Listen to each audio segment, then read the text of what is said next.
नमस्कार, मैं हूं प्रियंका संभव और आप देख रहे हैं मनी 9 और आज मैं आपको सुनाऊंगी बेनी प्रसाद का किस्सा।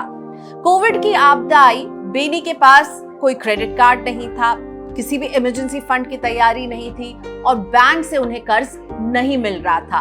और इस कठिन वक्त में काम आया घर में रखा 1 तोला सोना। यूं ही नहीं, देश के करोड़ों परिवार का सोना इमरजेंसी फंड बना है।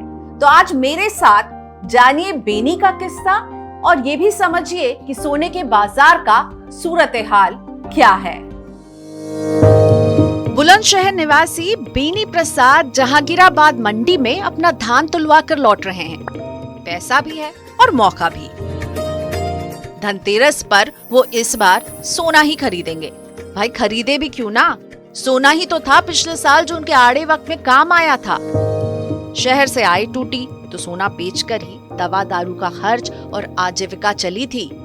बैंकों की बैलेंस शीट देख लीजिए। सितंबर 2019 से 2021 आते आते बेनी जैसों के भरोसे ही गोल्ड लोन का आकार 2.25 गुना बढ़ गया।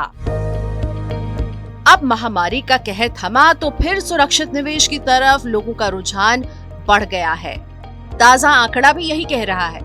वर्ल्ड गोल्ड काउंसिल की रिपोर्ट बताती है कि सितंबर तिमाही में सोने की मांग 139 टन रही, जो पिछले साल की तुलना में 47% ज्यादा है। मांग केवल बड़े शहरों तक सीमित नहीं है, छोटे शहरों में भी सोने पर लोगों का भरोसा बरकरार है। जस्ट डायल की ताजा कंज्यूमर इनसाइट रिपोर्ट इसका प्रमाण है। रिपोर्ट के मुताबिक छोटे शहरों में सोने की मांग बढ़ने की रफ्तार 20% से अधिक है। 2 साल बाद बाजार में लौटी रौनक से व्यापारी खुश हैं और दिवाली पर दांव लगाए बैठे हैं। लेकिन सवाल उठता है कि घटी आय और सिकुड़ी खपत के बाद भी लोग सोने में निवेश क्यों कर रहे हैं? इसकी वजह यही है कि सोना बुरे वक्त में उनके काम आया। यही वजह है कि लोग इसे सुरक्षित निवेश मानकर नए सिरे से अपनी रणनीति बना रहे हैं। अनुमान है कि सोने की मांग त्योहारों के मौके पर 2.5 गुना तक बढ़ सकती है। ब्रोकिंग फर्म शेयर इंडिया के research head doctor Ravi Singh बता रहे हैं, इस बार धनतेरस और दिवाली पर सोने की डिमांड 200 टन पर पहुंच सकती है, जो औसत 80 से 90 टन रहती है।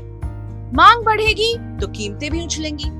कीडिया कमोडिटीज के प्रबंध निदेशक अजय कीडिया का मानना है कि अगली दिवाली तक भाव नई ऊंचाई छुएंगे। मौजूदा स्तर को वो खरीदारी का अच्छा मौका भी बता रहे हैं। पिछले साल अगस्त में भाव 56,000 रुपए प्रति 10 ग्राम के स्तर पर थे, जो फिलहाल सराफा बाजार में 50,000 रुपए के करीब हैं। इस धनतेरस में आप क्या करें? मनी 9 की सलाह ये है, अगर सोना खरीदना चाहते हैं तो ये सही वक्त है, क्योंकि कीमतें अभी थोड़ी नरम हैं और आने वाले दिनों में तेजी की उम्मीद है। अगर बेचना चाहते हैं तो बहुत जरूरत ना हो तो अभी रुक ही जाएं, तेजी का इंतजार करें। और जाते जाते आपको बता दें कि आपके पोर्टफोलियो में सोने की हिस्सेदारी कितनी होनी चाहिए। तो एसआरई वेल्थ के कीर्तन शाह का मानना है कि आपके पोर्टफोलियो का 10% हिस्सा सोने का होना चाहिए। यानी अगर आपका निवेश पोर्टफोलियो 10 लाख रुपए का है तो इसमें 1 लाख रुपए मूल्य के बराबर सोना होना चाहिए। तो ये था सराफा बाजार का सूरत हाल। अब सोना खरीदने का सही तरीका क्या है? निवेश के लिए किस विकल्प का करें चुनाव? फिजिकल गोल्ड अच्छा या डिजिटल? आपके मन में भी होंगे ऐसे ही बहुत सारे सवाल। बने रहिए हमारे साथ।